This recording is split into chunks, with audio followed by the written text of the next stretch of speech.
इस छोटे से क्लिप को देखिए। ये 2014 की क्लिप है। Sir, how can I become a Prime Minister of India, sir?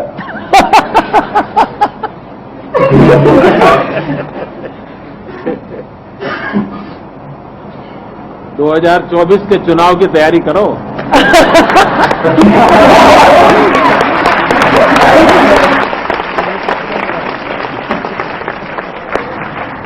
और इसका मतलब ये होगा कि तब तक मुझे कोई खतरा नहीं है।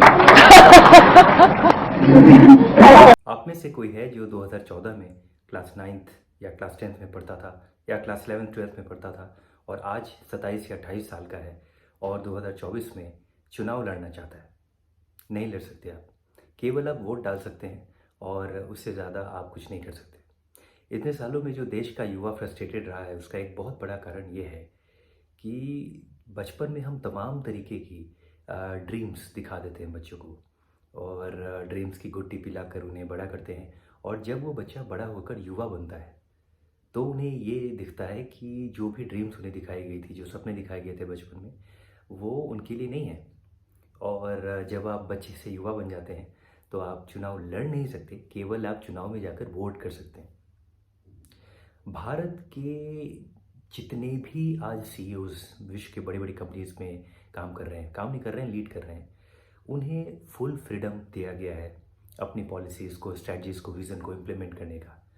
और इसीलिए माइक्रोसॉफ्ट आज अच्छा कर रही है क्योंकि सत्या नाडेला के पास टोटल फ्रीडम है। जो सुंदर पिचाई गूगल में बार्ड क्या काम करेगा, जेमिनी कैसे काम करेगा, चैट जीपीटी से जो उनकी फेस ऑफ चल रही है उसके लिए पूरा फ्रीडम है उनके पास। और यही गूगल क्रोम में उन्होंने कुछ ऐसा दिखाया था जिसकी वजह से उन्हें प्रमोशन मिली थी। तो आज एक ऐसा समय है जब विश्व की सभी बड़ी बड़ी कंपनीज में इंडियन सीईओज है। किसी भी देश के कालखंड में ये एक बहुत ही एक सिग्निफिकेंट माइलस्टोन है।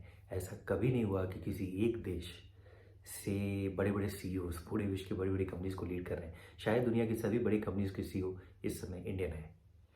और आप कहेंगे फेसबुक मार्क जकरबर्ग का है। मार्क जकरबर्ग की नसीब में थी वो बात, नहीं तो अगर आपने इस कहानी को ठीक से समझा है फेसबुक की स्टोरी को, तो आप जानते हैं कि Facebook belongs to Divya Narendra. एक मूवी भी बनी थी उस पर। तो दुनिया की जितनी भी बड़ी बड़ी कंपनीज है, यूनिमैनी गॉड डैम बिग कंपनी, आज उसके सीईओ इंडियन है क्योंकि वहाँ पे उन्हें पूरा फ्रीडम दिया जाता है। लेकिन यहाँ पर हम वो फ्रीडम नहीं देते और हम जो हमारे जो युवा वर्ग के जितने भी टैलेंटेड यंगस्टर्स हैं उनसे हम केवल ब्लॉगिंग करवाते हैं या फिर हम उनसे नारा लगवाते हैं।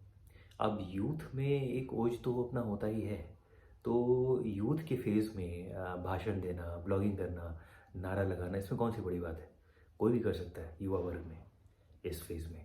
लेकिन जो युवा शक्ति की हम बात करते हैं उसका पार्टिसिपेशन तभी होता सोसाइटल ग्रोथ में, डेवलपमेंट में, जब वो उनकी पॉलिसीज़, उनकी सोच, उनकी विज़न को इम्प्लीमेंटेशन का अवसर उन्हें दिया जाता। वो अवसर तो मिलता नहीं है। अनुभव का मतलब यह है कि युवा और जो जो जो वरिष्ठ नागरिक हैं दोनों का सम्मिलित अनुभव मिले, तभी वो सोसाइटी का स्ट्रक्चर सही मायने में लाभान्वित होगा। यही किसी भी स्पोर्ट्स टीम में भी ऐसा ही होता है, युवाओं और एक्सपीरियंस पीपल का सबमिशन, एक मिक्सचर। लेकिन जो एडमिनिस्ट्रेशन है, जो पॉलिसीज़ है, जो राजनीति है, ये क्षेत्र कुछ ऐसा है, इसमें केवल हमेशा से जो भी 60, 70 और 80 के दशक के लोग हैं वही लीड करते आए हैं।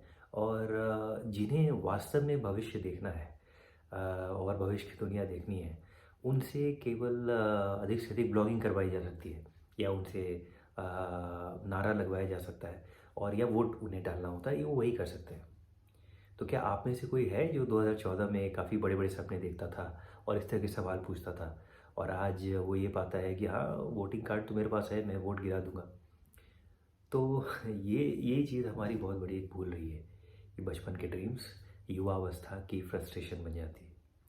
ये एक ऐसा अवसर किसी भी देश के कालखंड में, टाइमलाइन में बहुत ही मुश्किल से आता है और ये हमेशा नहीं रहेगा। आज Google, Microsoft, IBM, Palo Alto Networks, Mastercard, Hero MotoCorps, आप किसी भी बड़ी कंपनीज का नाम बोलें, या तो उसके सीईओ इंडियन है या फिर जो उसके क्रीम ब्रेन है, जो उनके front end and back and को संभाल कर रखे हैं वो इंडियन ही है।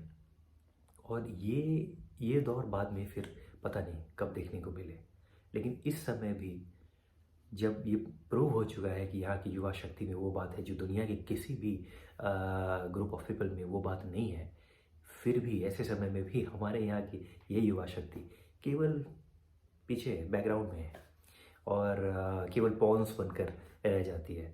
उन्हें शतरंज में जो किंग्स और क्वींस होते हैं वो बनने का मौका नहीं मिलता है।